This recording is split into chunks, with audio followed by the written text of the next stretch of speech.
Bonsoir à tous, ravi de vous retrouver en ce vendredi soir, dernière quotidienne de la semaine, déjà avec Laure Girard pour nous accompagner. Rebonsoir Laure. Oui, toujours avec vous, C'est un plaisir de vous avoir sur le plateau et d'avoir Alain Moreau ce soir. Bonsoir cher Alain. Et d'avoir Laure Girard en face. Ah ben oui, c'est toujours un plaisir. Historien, photographe, auteur de nombreux ouvrages sur la Sarthe. Ce soir, on va évoquer la vie et l'histoire d'Édith Jacquenot, auteure sartoise que nous avons mis à l'honneur la semaine dernière dans notre dictée sartoise, puisqu'on a pris un extrait de l'histoire du Potigalouis, qui est juste ici, avec lequel on a fait la dictée, Laure. L'histoire, mais décidément, j'aurais jamais... Du Potigalouis. Exactement. Bah, je l'ai écrite, moi. Bah, évidemment. Donc, vous connaissez bien Édith Jacquenot. Ce soir, on va évidemment évoquer sa vie et son histoire. Déjà, revenons dans les années 70, Alain, puisque 3 écrivains sartois sont connus à cette époque. Il s'agissait de 3 femmes. Eh bien oui, vous voyez comme quoi dans la Sarthe... On était précurseurs. On est bien quand même. Ouais. Hein. Et ces 3 femmes qui étaient vraiment célèbres, on peut le dire, c'était Paulette Houdier qui venait de rater le prix Femina à une voix près. Ah ouais. Elle aurait été la seule sartoise à avoir le prix Femina, il s'en est fallu d'une voix. C'est pas le Nobel, mais enfin c'est pas mal quand même. Et puis la deuxième, bah, tout le monde la connaît, c'était Catherine Paysan, bien sûr, qui a dépassé un petit peu Paulette Houdier, parce que Paulette Houdier a arrêté, au 7e livre, elle a décidé qu'elle n'avait plus rien à dire et elle a arrêté d'écrire. Elle a une aura nationale, hein, Catherine Paysan. Catherine Paysan, mais Paulette Houdier aussi. Hein. Et puis il y en avait une troisième qui était beaucoup moins connue, on la voit là, bien sûr, c'était Édith Jacquenot. Et pourtant, Édith Jacquenot était connue, bah, disons, des passionnés de littérature. Elle écrivait dans tous les domaines. Elle était avant tout poète, mais aussi historienne, par exemple, les sorciers verts de chez nous. Hein. Alors, parle-nous, elle nous parle de sorciers, mais c'est des sorciers qui sont gentils, c'est ça? Oui, les sorciers verts, c'est des sorciers gentils, effectivement. Hein. Alors, bon, un livre qui a été son grand succès, je crois. Hein. Et puis, bah, elle écrivait justement en patois, elle adorait le patois. Elle écrivait des nouvelles qui étaient remarquables, hein, et dont une bonne partie n'a pas été publiée. Mais pas seulement des nouvelles en patois. Hein. Beaucoup de nouvelles, des contes, donc une production très riche. Une production très riche et dans tous les domaines. Elle était aussi bien historienne que romancière que poète, et ça c'est rare quand même, rarissime. Un mot sur sa vie, elle était institutrice? Oui, alors elle était institutrice, mais écoutez, un mot sur sa vie, on pourrait faire 3 émissions sur sa vie. Ben oui, parce qu'elle a eu une vie hors du commun. Tu m'as dit en préparant l'émission, elle mériterait une biographie. Et moi j'avais voulu écrire sa vie à l'époque, elle a refusé absolument. J'aurais appelé ça Édith Dumont. Et c'était incroyable. Enfin, imaginez, je vous donne 2 ou 3 petites idées comme ça. On y va. Peut-être que ça ne va pas faire plaisir à tous ses fans, mais bon, elle se marie, le lendemain, les gendarmes viennent arrêter son mari, elle ne le revoit pas.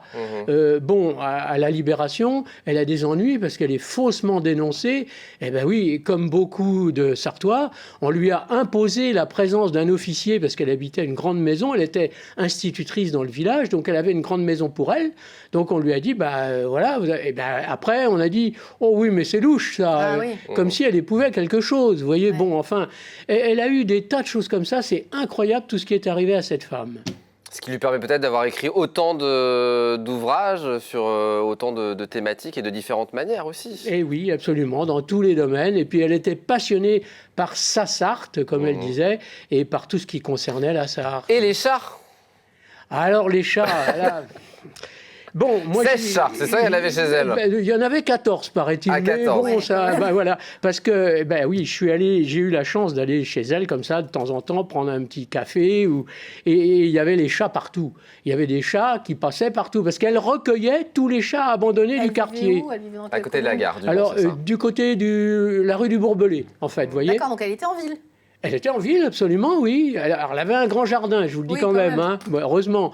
Mais il y avait des chats partout. Quand on allait chez elle, les chats sortaient, rentraient, ça n'arrêtait pas, quoi. C'était quelque chose d'impressionnant. Donc voilà pour cette partie d'histoire d'Édith Jacquenot. Tu étais un grand admirateur d'elle, tu nous l'as dit, tu l'as rencontrée à de nombreuses reprises. Oui, absolument. Jusqu'à la fin, puisque je faisais partie des 4 amis qui l'ont accompagnée jusqu'au bout et qui sont allés faire ce qu'elle avait demandé, parce qu'elle aimait beaucoup les farfadets, les forêts profondes de la Sarthe, et elle avait demandé que ses cendres soient dispersées dans les bois de Persaigne. Elle était née à côté de Persaigne. Et donc, on est allé avec Jacques Goyer à l'époque et d'autres personnes pour D'où les sorciers verts de chez vous, finalement. Les sorciers, à l'époque, c'était les gens qui soignaient aussi. Oui, absolument. Oui, oui. Mais vous savez, les sorcières étaient toujours des femmes qui soignaient. Bien sûr. Seulement, au Moyen-Âge, si en soignant, elles arrivaient à guérir l'animal ou la personne, elles étaient très bien vues. Mais si elles soignaient et que ça ne marchait pas, on disait c'est des mauvaises sorcières et elles risquaient leur vie, tout simplement. Hein. Alors, les sorciers verts, non, c'était pas ça, et pas de risque. Et puis, c'est plus près de, chez nous, de notre époque, hein, quand même. Alors, elle est morte à 99 ans, c'était en 2013, née en 1914. Elle laisse évidemment une belle œuvre derrière elle, une œuvre riche. Qu'est-ce qu'il faut garder d'elle? Qu'est-ce qu'on peut trouver aujourd'hui dans nos bonnes librairies? Qu'est-ce que tu conseilles à nos téléspectateurs? Tout, seulement, je ne sais pas ce qui est disponible aujourd'hui. Je pense qu'il y a pratiquement plus rien de disponible. C'est l'édition Cénomane.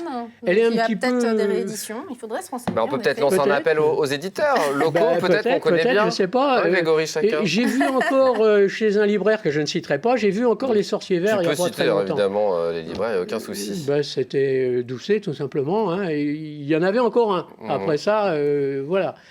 Je ne sais pas. Peut-être qu'on refera une dictée avec un bout de cette histoire du petit... J'arrive pas à le dire. Du petit Gaulois. Merci. Alors. Oh là là, c'est pourtant, c'est pas moi la Sartoise. Hein. C'est quoi?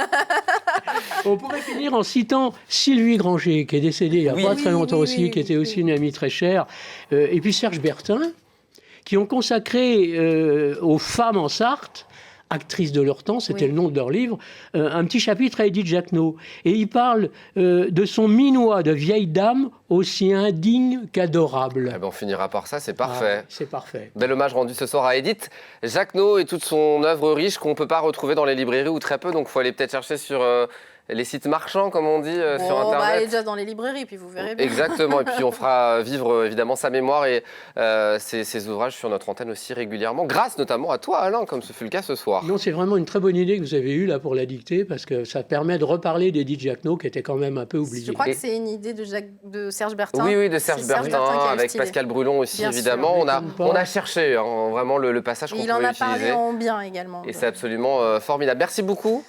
Alors d'être venu sur le plateau, un point sur ce qui vous attend dans le reste de cette semaine. Dans quelques minutes à 20h, avec les yeux de Morgane, une émission dans laquelle sont traités des sujets autour de l'inclusion, du vivre ensemble et du handicap. L'émission donne la parole à ceux qui sont concernés par ces sujets et dont on n'entend que trop rarement la voix ou seulement en fond sonore. Ce soir, la thématique de l'émission, ça sera découvrir, étudier, rencontrer une très belle émission qu'on a la chance donc de diffuser depuis le mois dernier. Donc ça sera ce soir à 20h et puis demain à 19h dans les coulisses des établissements d'Abin qui sont à Sablé-sur-Sarthe. Ce sont deux frères qui ont créé cette serrurerie dans les années 30 à Sablé-sur-Sarthe, reprise en 2018 par Vincent Masson. L'entreprise a connu depuis une belle progression de chiffre d'affaires, donc à découvrir demain à partir de 19h sur notre antenne. Voilà pour le programme de ce week-end. On vous donne rendez-vous lundi. Oui, absolument. En pleine forme. Pour une nouvelle quotidienne. Alain, tu reviendras bientôt sur le plateau. Bon, certainement. Régulièrement, tes fans t'attendent. Elles sont nombreuses. Hashtag maman, si tu nous regardes. On embrasse Eliane et Christine au passage. Voilà. Bonne soirée à vous. Dans un instant, Aurélien Caillos, les Sartois du Web. Nous, on se donne rendez-vous lundi. Et oui, lundi à 18h30 pour une nouvelle quotidienne. À lundi.